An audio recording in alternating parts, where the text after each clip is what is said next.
Амрын гэрээ үзэгчтэй Батлан хамгаалах бодлого зориулалт зэвсэг түвшний үйл ажиллагааг сурталчилан таниулах зорилготой эх орны төлөө нэвтрүүлэг эхэлж байна.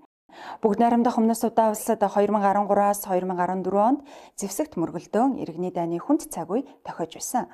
Тухайн цаг үед Монгол Улсын зэвсэг түвшний мот уудлахын батальоны 3 дугаар ээлжийн цэргийн багийн бие бүрэлдэхүүн үүрэг гүйцэтгэж байсан. Тус цэргийн багийн талаарх баримтат киног бид эх орны төлөө нэвтрүүлгийн өмнөх хэсэгт хүргэсэн бол үргэлжлэлийг хүлээн авна. Батальоны хангалтын ротын 1-р шатны эмнэлэг нь 5 их эмч, 6 совилогч, ариун цэврийн зааварлагч, жолооч механикч, жолооч дамнуурчин, ариутгах зэрэг нийт 25 хүний бүрэлдэхүүнтэй үүрэг гүйцэтгэж байлаа. Өмнөд Судан улсад үүссэн нөхцөл байдал, Бенчин хотод болж буй зэвсэгт мөргөлдөөн батальоны эмнэлгийн ачааллыг асар ихээр нэмэгдүүлсэн. Зэвсэг мөргөлдөөний улмаас буудуулсан, цавчуулсан, түлэгдсэн шархтай иргэд маш ихээр ирж байлаа. Буудагдсан, цавчигдсан тийм шархтай хүмүүс, за тэгээ ганц нэг хүчндүүлсэн хүмүүс ирж ирсэн. За жирэмсэн үнийг ч бас хүчндсэн тохиолдол байсан. Тэрийг бол манай эмэгтэй эмчнэр эмчүүд шийддэг. За би шархдагсад буудагдсан хүмүүсийг бол их хөвчлөө үздэг байсан. За тэгээд номон дээрээс л уншдаг одоо бууны шарх орсон нөхөн жижигхэн гарсан том байдаг гэдгийг одоо номноос уншиж ирсэн бол тэнд бол өөрийн биеэр нүдээр харсан. За тэгэл тэр шөндөө бол данал буудуулсан, цавчигдсан, сэлмээр цавчуулсан том шархтай хүмүүстээр л тусламж үзүүлэл машин дотроо оёол одоо машины гэрэлд оёол тэгээд л үзүүлж ирсэн. Тэгэхэд бол эхний өдөр тусламжаа үзүүлчихэл бааз дээр одоо энэ өөрсдийнхөө эмнэлгийн байран дээр ирэхэд бол манай сувилагч нар бүгдээрээ тойроод ямар шүү байна, хар хүмүүс ямарын одоо судас нь харагдаж байна уу, тэрийг болохоор одоо бас тусламж үзүүлэхэл бодчих. Бид тэгээд ээлжийн системд ороод ажиллаж ирсэн. Ер нь манай ээлж болохоор тэнд 9 сарын үүрэг гүйцэтгэхэд дайн байлдааны нөхцөлд гадны 1100 орчим хүнд бол анхны тусламж үзүүлсэн. Эхний ээлжинд бол бид өвчин намдах мэдээ алдуулагч хийгээл хойж цэгцэлдэг байсан бол сүүлдээ нөгөө бөөнөр ирэхээр ямар нэг өвчин намдаалтгүй шархны анхдах цэгцэлт хийгээд оёход бол ганц яа гэсэн дуу чимээ байхгүй. Одоо тийм татганж матганс юм байхгүй, их өвдөлт даадаг хүмүүс шиг санагдчихсэн.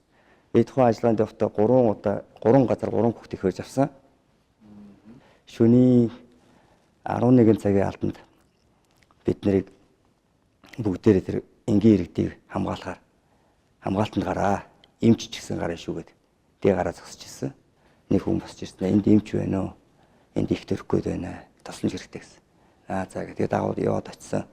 Ер нь бол төрөхтэй өгсөн. Тэгээд юмыг яаж битгүүгээ баазаас агартаа угаасаа бид нөгөө өмднийхөө 2 талын калафанд ариун биелий, нөгөө стрелний буюу мисасли биел. Тэрийг гаргаж ирээд ягаад шууд дотор үзлэг хийсэн. Тэгсэн чи ер нь бол 3-4 хуруу нээлттэй болсон. Ер төрөх үед бэлэн болсон байсан. Тэгэнгүүт ээжийнх нь нөмөрчсэн цоохор одоо даавууг нь дэвсээд тэгэл хүүхдийг хөрж аваад хүүхдээ гаргаж аваад ихийнх нь хэвлэлдээ тавиад хүүгээ тасалгаас хайж хэрэгтэй болж байгаа. Хайж байдгүй тэгээд өөрийнхөө хутгаа гаргаж ирээл хүүгээ таслаа. Тэгээд ээжд нөгөө даавууд ингээд хүүгийн сайхан ороогоо ариун биенээр боогоол тэгэл ээжд нөгчсэндээ ихний хүүхд. Тэнтгийн эмэгтэйчүүдийг харж байхад бол бүр үнэхээр сэтгэл өвдөн. Өмсөн гуцсан нэг юм таавчиг хөлөндөө таавчиггүй бол хөл нүцгэн улаан хөлөөрөө газар одоо тэр шорон дээр явж байгаа. Тэгээ нэг цоохор давгаар биеэр очдог. Одоо тийм л өмсгөлтэй, тийм л эмэгтэйчүүд. Манай ээлжинд бол ер нь бол Монголд үзэхгүй маш их юм болсон. За 14 оны 2 сард газрын минэнд 2 машин өртсөн 10 гаруй шархдагсад бөөнөрөө манай эмнэлэг дээрээс тусламж авч ирлээ. 14 оны 3 сарын 9-нд онгоцны осол болж исэн 3 нисгчийг бид хэд бас одоо байдгал бүхэл энэ тэр бүх юма хэрэглэл дараагийн шат руу шилжүүлж исэн. Сүүлдэн сонсоход 3 аймад гарсан л гэж сонсогдсон.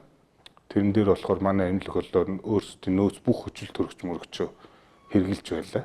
Холбоогоор ирж байгаа мэдээлэл бол бүрстэй зүрх шимшрмээр юмнууд зөндөл ирж байсан. 6 настай охин хүүхдийг 3-аас 4 хүн хүчнээд тэгээд хүчндүүллээ гэд ирлээ. Одоо нэгсэндээ манай одоо Монгол цэргээс одоо хаврал ирж штэ. Тэгэл өөрийнхөө хүүхдийг зүйрлэж жишиж боддог. Болдогсон бол нэрээ нэг ч гэсэн хүүхдийг аваад явж болдог бол аваа явчихсандаа л гэж бодогддог гэсэн нэр. Тэр бол үнэхээр бүр нүд халтарна. Эцэг хийн ч юм уу нэг том хүнийг алчиж байгаа байхгүй. Тэр хүүхэд нь уйлаа суунгууд нэг цэрэг аваад явчихж байгаа байхгүй. Жохоо охин байгаа. Тэнгүүтэр охиныг Миний нөгөө ажиллах цэг дээр ойртоод ирэхээр нь би шалганаа онгоол гэж хэлээд наад хүүхдээ наад өгчөөж би нүүбийн цэрэг байна гэсэн. Харин ашгүй аваа гэж. За манай Ахмад Тэмүүлэн заяа нэг хүүхдээ дайны хөлөөс аварч байна. Ялгаагүй энгийн иргэдийг хамгаалах ажиллагаа явуулж байгаа байхгүй. А гэхдээ тэр бол яг байлдааны үед яг шууд шийдвэр гаргачихж байгаа юм. Тэр хүүхдийг аль болох дайны хөлөөс холдуулаад нэгсэн улсын байгууллагын нүүбийн анпол буюу нүүбийн цагдаад хүлээлгэж өгөөд протоколдоод ингээд өгөх ёстой.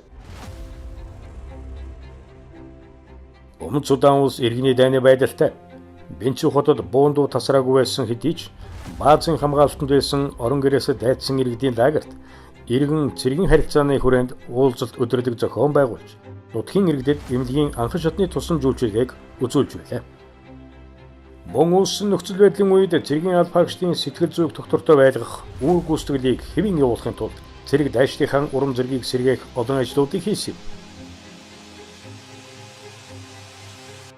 Ер нь бол цэрэгт сэтгэл зүйн бэлтгэлийг аль болох доктортой байлгах тэр имийг л хамгийн ихэнд барьж аваад тэгэл ер нь аль болох дарамт үзүүлэхгүй байх тал дээр явсан. Хоёр тал байлдаад хизээш цогцсоо шарилаа цэвэрлэхгүй. Бид нар нүүбийн хамгаалалт аваад цэргийн хамгаалалт аваад одоо том трактортаар одоо шарил одоо цоглуулж устгах, булшлах ажилд гарна. Гарахад одоо нэг салаач юм уу томилогдоод бус нь хамгаалалт аваад гарч штэ. Тэр дотор нөгөө Монголд энд бас арга ирнэ нас орчихсон ч юм уу. Ийм цэргийн албагчийг явуулах их хүндрэлтэй. Тийм болохоор тэр судалгааг маш сайн авч ажилласан тулдаа цэргийн албагчд маань сэтгэл санаа өндөр өсгөж байна. Батальоны бие бүрэлдэхүүн ажиллагааны өмнөх бэлтгэлийг өндөр түвшинд явуулж болзошгүй нөхцөл байдалд ажиллах дадлаг сургуулиудыг сайн хийсний үр дүнд цэргийн албагчдын сэтгэл зүйн байдал харьцангуй доктортой байсан. Гэсэн хэдий ч өдөр бүр үхэл хагцал, өжирсэн хүүхэд, өвчин шаналл зов хүмүүсийг харах амар бишээ. Дэрэгдэн бөмбөг тэсэлж, дээгүүрэн сум эсгэрсэн хүнд нөхцөл 9 сар үүр гүйцэтгэн гэдэг хялбар биш үү. Тэгэхээр энэ одоо тухайн үед бол ер нь цэргийн дарга хүний чинь хамгийн гол шалгуур бол хэрэгтэй цаг зөв шийдвэр гаргах шүү дээ. Тэгэхээр яг л тухайн цаг үед одоо би жанжин штабын орлогч даргаараа ажиллаж явах үед л одоо надтай одоо манай Эрдэнэт холбогдож цагийн байдал одоо маш хүнд нөхцөл байдал руу шилжлээ. Маш олон энгийн иргэд одоо амь насаа алдлаа. Зэвсэгт одоо мөргөлдөөн яг баазын хажуугаар одоо өнгөрч байна. Гэт одоо ингээд одоо яг л цагийн байдал одоо хүндэрсэн бүх нөхцөлийг ярьсан. За өдөр шөнө одоо бүхэл цаг үед одоо манай Эрдэнэт бол одоо яг тухайн хүнд цагийн байдалд одоо цэргийн багаан зөв одоо өдөртөж чиглүүлж цэргийн баазуудын аюулгүй байдлыг хангахаас гадна энгийн иргэдийн аюулгүй байдлыг хангах дайны хөлөөс одоо зүгтэж явсан одоо олон улсын одоо ажилчдыг одоо хамгаалж аюулгүй одоо газарт хүргэх гэдэг одоо их хүнд үүргүүдийг одоо биелүүлж энэ явж ясан. Тэгээд манай энэ 3 дугаар ээлж бол үнэхээр энэ хүнд цагийн байдлыг одоо давж үүр гүйцэтгсэн. Нэгдсэн улсны байгууллагын мандаттай өмнө Судан улс дахь анимис ажиллагааны цэргийн хүчний командагчийн тушаалаар 2014 оны 4-р сарын 10-наас 5-р сарын 1-ний өдрүүдэд нийслэл Жуба хотоос Балакал хот руу усан замаар нэгдсэн улсны байгууллагын түлш хүнсний барааг тээвэрлэх ажлыг эхлүүлв. Уг тээвэрлэлийн хамгаалалтанд Энэтхэг улсын цэргийн алба хаагчтай хамтран Монгол улсын 4 цэргийн алба хаагч үүр гүйцэтгэхээр томилогджээ. За ингээд томилогдоод бид нэр бааз дээр явах бэлтгэлийг эхлээд хангасан. Мэдээж тэр хүн бидний явж байгаа чинь хоол, хүнс тэр хүний үүрийн хэрэгсэл, замны бүрэн бүтэн байдал, ажиллагаа ямар гэх мэтийг шалгаад бид нар бол Жуба хотод очсон байна. Тэр 750 км замыг одоо усан замаар туулна гэдэг бол мэдээж одоо бид дөрвийн хувьд бол бас анхны одоо тийм сонин тохиолдлоор одоо бид дөрв бас ингээд томилогдож одоо үүрэг гүйцэтгсэн. Ахмад мөнх батаар ахлуулсан Монгол цэргийн алба хаагчид нь усан тээвэрлэлийн үед холбогч офицерууд болон багийн ахлагч нарыг орон нутгийн шалган нэвтрүүлэх цэгүүдэд жижиг заваар хүргэх, орон нутгийн болон ардын чөлөөлөх армийн удирдлагуудаа уулзах үед мөн заваар эрг рүү зөөх, усан эргүүл хийх зэрэг үүрэгтэй байлаа. Гэвч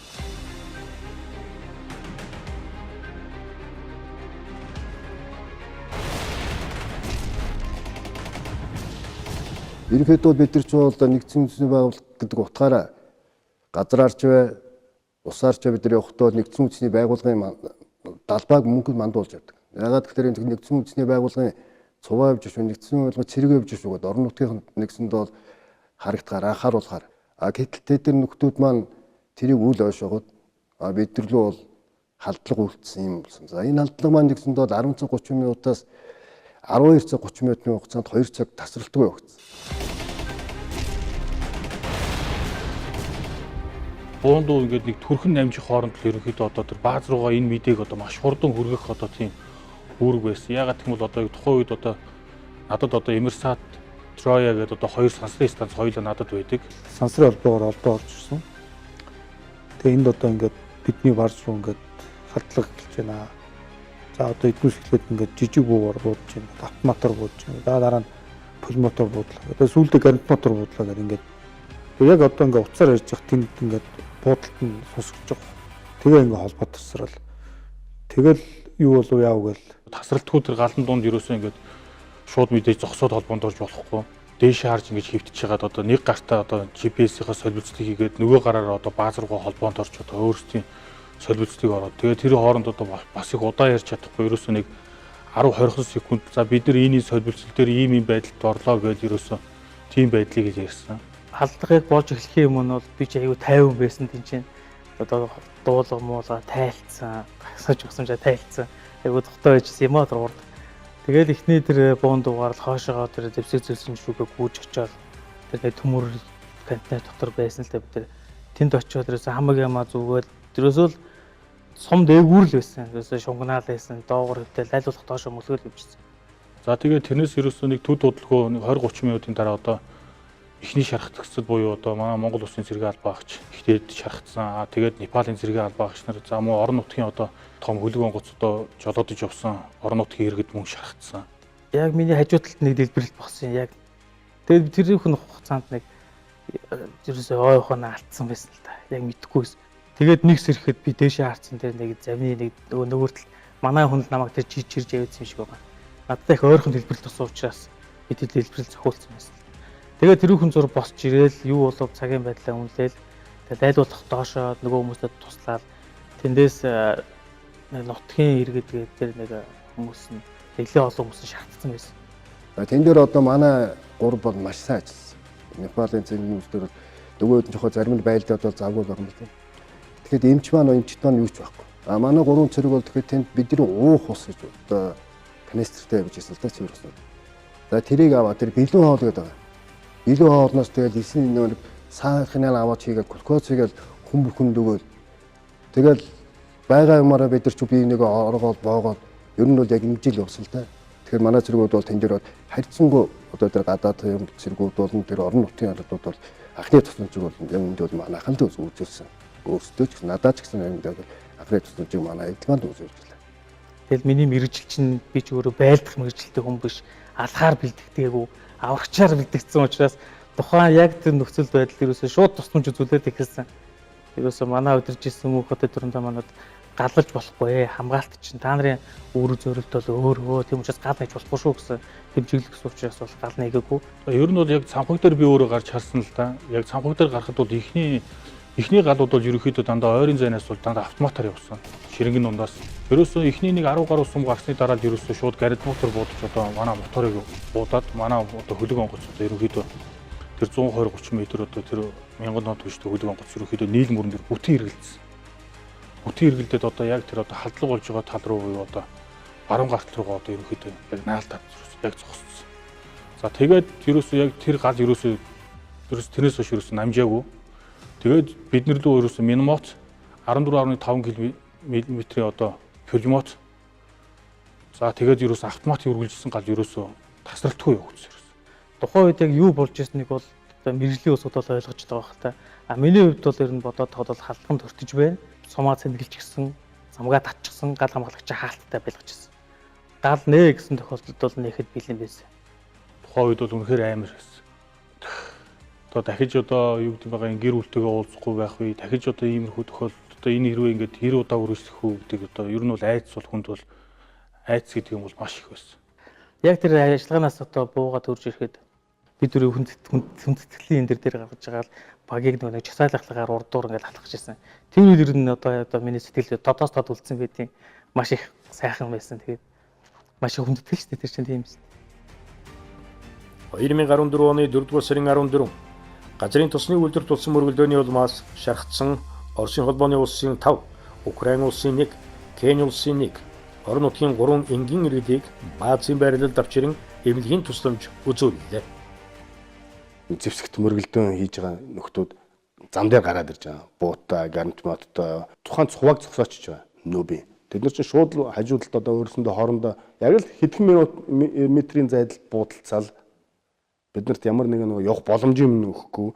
Та нар хаашаа явж байгаа. Тэдний хувьд бол энэ нүүбийн цуваа явж ийн гэдгээрээ өчнөө өмнө нь болохоор халдж исэн түүх байдаг болохоор яг л тэр түүхээр л бид нар удирдлагуудын хувьд бол маш хурдан маневр хийгээд тэндээс хэрхэн яаж нэгдүгээр цуваагаа халдлагад өртүүлэхгүй байх шиг хоёрдугаарт нөгөө нэг гол зорилго нь тэр гадаад иргэд байгаа дээр очих нь гол зорилго байсан.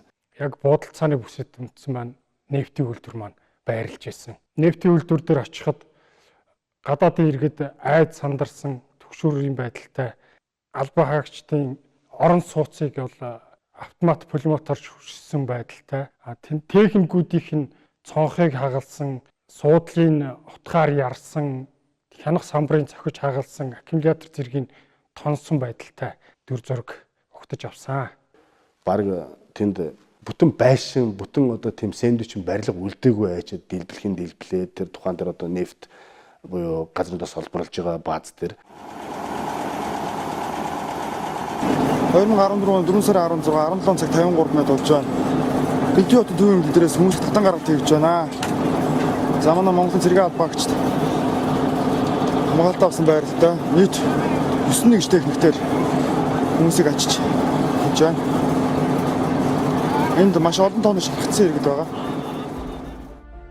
Цагийн байдлын маш хүнд нөхцөлд батальоны удирдлага, дарга захирагчдын мэргэжлийн ур чадвар, цаг алдалгүй гаргасан оновчтой шийдвэрүүд, бие бүрэлдэхүүний эд зэрэг авхайлтсан ба шуурхай ажиллагааны үр дүнд нийт 2203 иргэнийг дайны хөлөөс татан гаргаж амь насыг аварсан юм. Үүний дотор гадаадын 10 гаруй орны олон зуун иргэдийн амь насыг ч хамгаалж чадсан юм. Монгол улсын энхийг сахиулагчдын энэхүү баатрал үйлсийг нэгдсэн үндэсний байгууллагын удирдлага, анимис ажиллагаа болон хүчний командуудын зүгээс өндрөөр үнэлсэн юм. Тухайн үеийн одоо ерөнхий нэрийн бичгийн дарга дүгнэж хэлэхдээ энэ нь бол нэгдсэн үндэсний байгууллагын түүхэнд ажиллагаануудад болж байгаагүй юм цэргийн ажиллагаа болжээ гэж одоо өөрөө дүгнэж хэлсэн байна. Тэгэхээр энэ энхий сахиулгын ажиллагаа бол үнэхээр одоо хүн далд энийг одоо нэгдсэн үндэсний байгууллагын ерөнхий нарийн бичгийн даргаас одоо даг хамаршаалт хийсэн байдаг шүү дээ. Энхийг сахиулна гэдэг бол цэрэг хүн зориулсан ажил биш ээ. Гэтэ түүнийг цэрэг хүн л хийж чадна гэж. Тэгэхээр үнэхээр төвөгтэй ажил. Эрдэнэтийн хувьд бол өмнө нь цэргийн баг удирдах талаар бол одоо мэрэгчсэн энэ энхий сахиулгын ажиллагааны тасрах туршлагатай болсон байсан учраас тэр тухайн хүн цагийн байдал хамгийн зөв шийдвэрийг гаргаж энэ цэргийн багийг одоо үүрэг гүйцэтгэхэд ямар нэгэн одоо цэргийн албан хаагчийн одоо хохирол гэмтэл одоо гүйгээр одоо энэ одоо хүнд цагийн үеийг одоо давсан байдаг.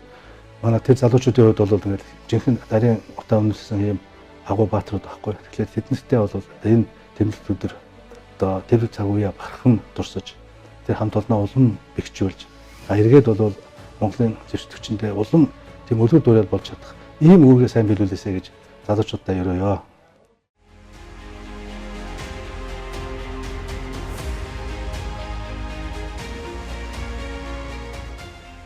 Тэдэнд мэдээж айдасгүй. Эх орондоо ээж аавда хань жил үр хүүхэдтэй хайртай бүхэндээ эрүүл сарвал эсэмэнд очих хүсэл бий. Гэхдээ тэдэнд эх орныхоо өмнө өргөсөн тангараг, нэгдсэн үндэсний байгууллагын өмнө хүлээсэн нэр төр, ариун үүрэг хамгаас чухал байсан билээ.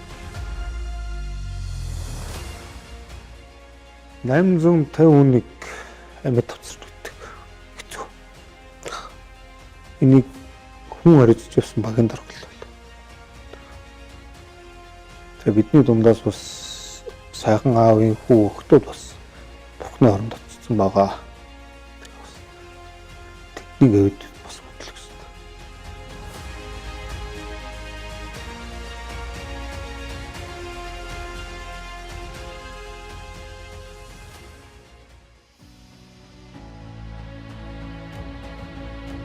Манай дэлхийн хамгийн утхан улс болох бүгд найрамдах Өмнөд Судан улсын дотоодын аюулгүй байдал, ард түмний амар амгалан амьдралын энхий мананд Монгол цэрэг өнөөдөрч зогссоор байна.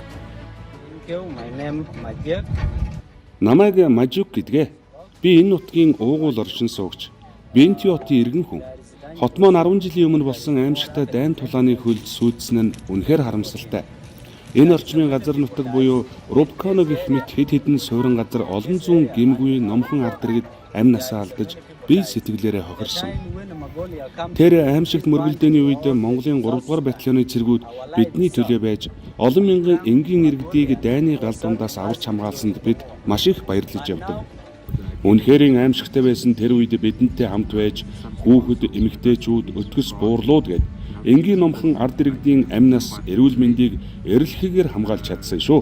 Та бүхэндээ чин сэтгэлээсээ баярлалаа.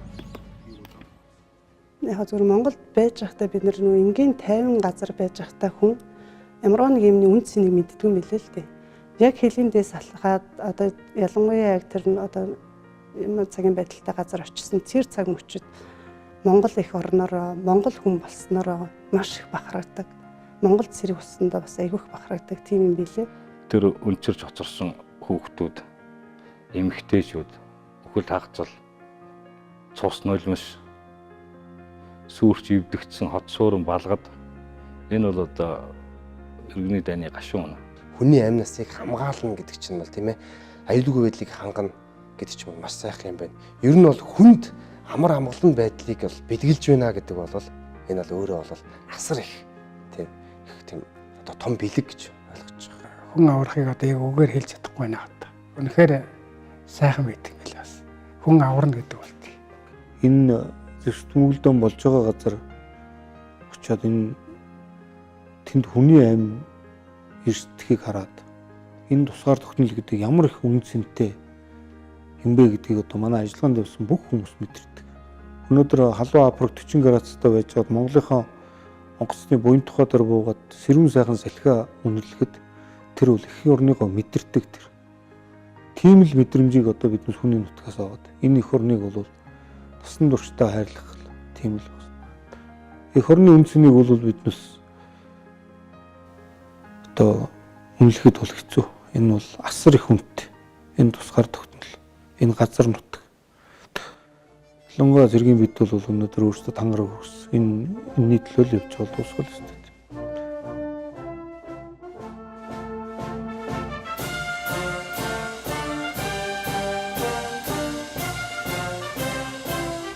Бүгд найрамдах өмнөд Судан улсад удаан хугацаанд үргэлжилсэн улс төрийн хямралаас үүдэлтэй зэвсэгт мөргөлдөөн иргэний дайны хүнд хэцүү цаг үед Монгол улсын зэвсэгт хүчний 3 дугаар мот бодлогын батальоны бие бүрэлдэхүүн эх орондоо өргөсөн тангараг нэгдсэн үндэсний байгууллагын өмнө хүлээсэн үүрэгтэй үнэнч байж дайны дэлхийд энхийг сахиулах үүргээ чин шударгаар нэр төртөө гүйцэтгсэн билээ.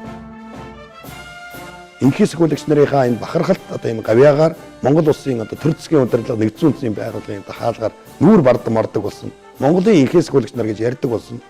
Монгол цэрэг гэдэг бүр брэнд бий болсон гэдэг ингээ ярих юм бол өнөөдрийн одоо ач холбогдлыг бол одоо өгөөлж одоо болох байхаа гэж би бодож байна.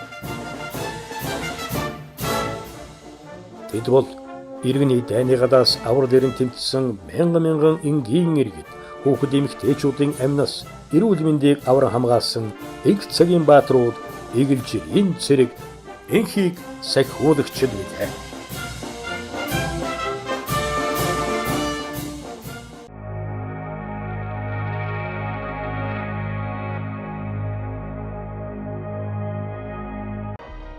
Орчин тогтнох үеийн аюулгүй байдал бадлан хамгаалах бодлого.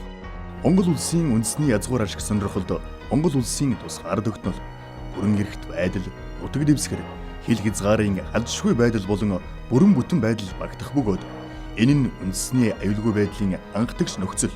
Монгол улсын орчин тогтнох үеийн аюулгүй байдлын үндэс юм. Эх орныхоо тусгаар тогтнол, бүрэн эрхт байдал, нутаг дэвсгэрийн бүрэн бүтэн байдлыг бадлан хамгаалах, үндэсний аюулгүй байдлыг хангах, нийгмийн дэг журмыг сахиулах нь төрийн үүрэг хэмээн үндсэн хуулиар баталгаажуулж хуульчилсан байдаг. Монгол улс төрийн батлан хамгаалах бодлогоо аюулгүй байдлын гадаад дотоод орчны өөрчлөлт, хөрш орнуудын батлан хамгаалах бодлого, өөрийн улс орны эдийн засаг, нийгмийн хөгжилтэй уялдуулан боловсруулан хэрэгжүүлж ирсэн.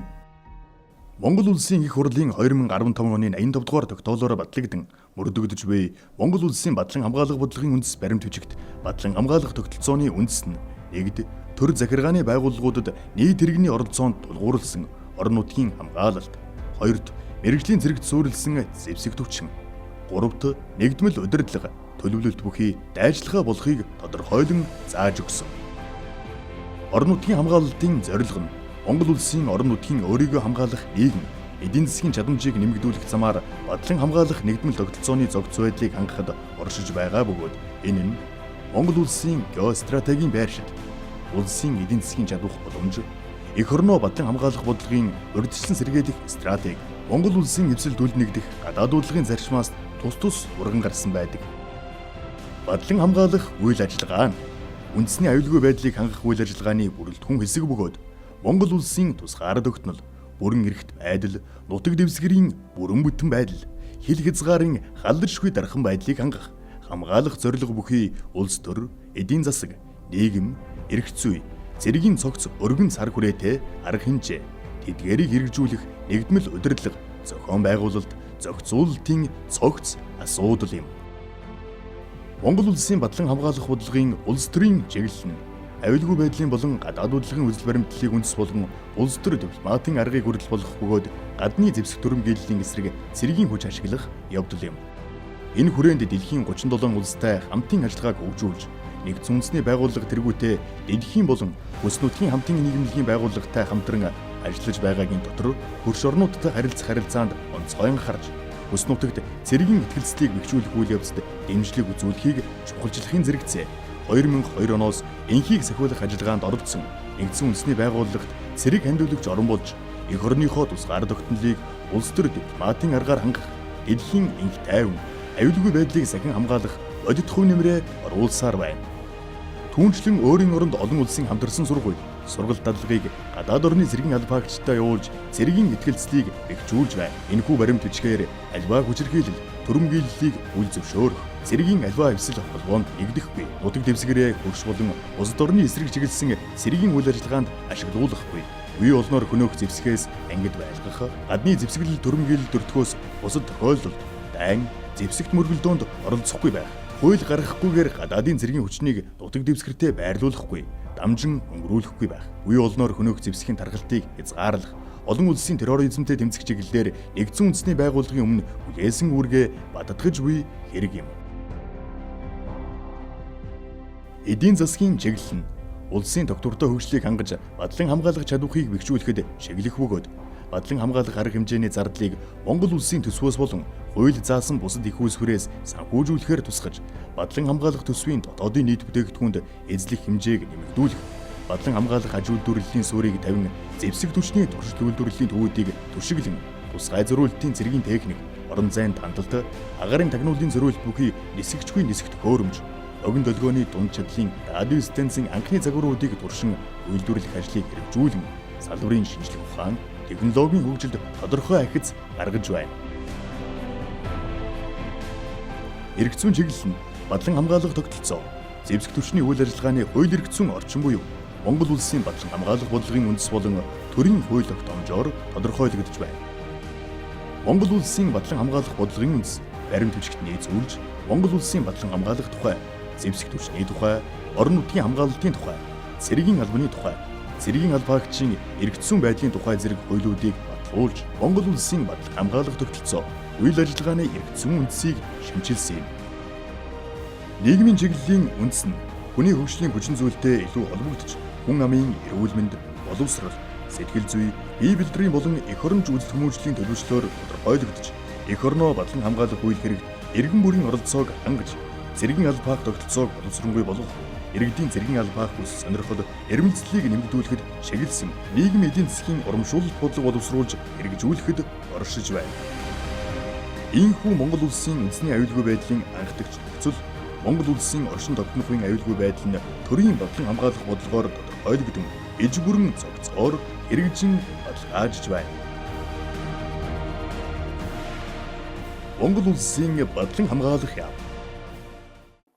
Эх орны төлөө нэвтрүүлэгтээ хамт байсан үзэгч та бүгддээ баярлалаа. Ирэх 7 хоногийн дугаараар эргэн уулзъя. Баяртай үзэгчтэй.